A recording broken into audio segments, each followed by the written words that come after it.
You're listening to Systemic Error Podcast. The failure was designed.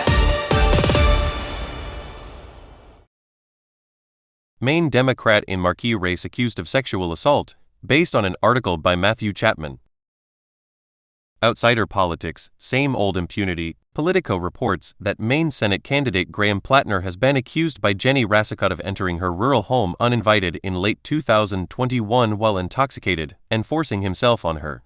The report says a former partner corroborated the incident and that emails and messages support Rassicott's account. Platner denies the allegation and calls it false. This arrives on top of a run of other controversies around a man pitching himself as an outsider in a race against Susan Collins. The person isn't the point. The immediate power here is not the campaign's branding, the horse race coverage, or the candidate's self-mythology. It is the power a Senate candidate claims when he asks voters to hand him institutional authority. That is the relevant frame. Platner is not some private citizen caught in a tabloid swirl. He is someone seeking a seat in the United States Senate, and the public is being asked to assess whether a man facing a serious allegation of sexual assault deserves more power, not less. That distinction matters because political reporting often hides responsibility inside biography. Outsider, oyster farmer, veteran, and controversy are all soft words. They are not neutral descriptors. They are reputation management tools. Allegations are not gossip. This is not a story about awkwardness, misunderstanding, or a stray bad night. The accusation described by Politico is specific: an uninvited entry into a home, intoxication, repeated refusal, and alleged forced sexual contact. Rassicott says she told Platner the encounter was not consensual and cut contact afterward. The report also says there is outside corroboration and documentary evidence. Platner denies the allegation, and that denial should be noted. But denial is not analysis, and it is not accountability. Too much political coverage treats the word denied as a magic eraser, as if the existence of a rebuttal dissolves the seriousness of the claim. It does not. The framing problem. The weak framing here is the familiar one.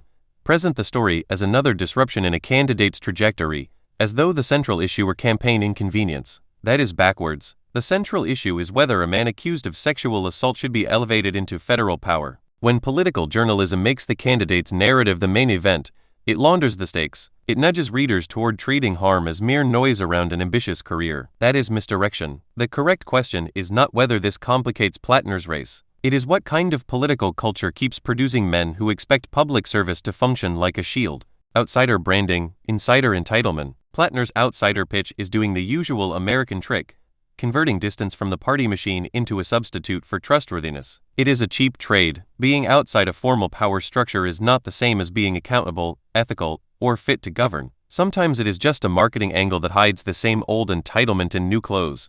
The deeper pattern is ugly but familiar. American politics keeps rewarding personal authenticity theater while underweighting conduct, power, and harm. A candidate can wrap himself in veteran symbolism, local identity, and anti-establishment vibe, and still be evaluated as though those labels matter more than the substance of what he is accused of doing. What this story reveals: the real political lesson is not about one race in Maine. It is about how easily public life still accommodates men who confuse charisma with legitimacy, and grievance with innocence. It is about an institutional culture that often demands more proof from women describing harm than from ambitious men selling themselves as reformers. That is the system at work.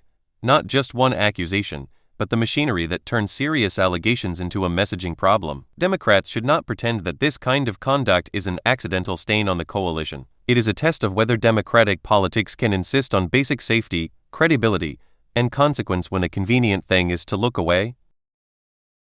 You've been listening to Systemic Error. Thanks to Raw Story for today's article, with the automated voice of Marcus. Thanks for listening.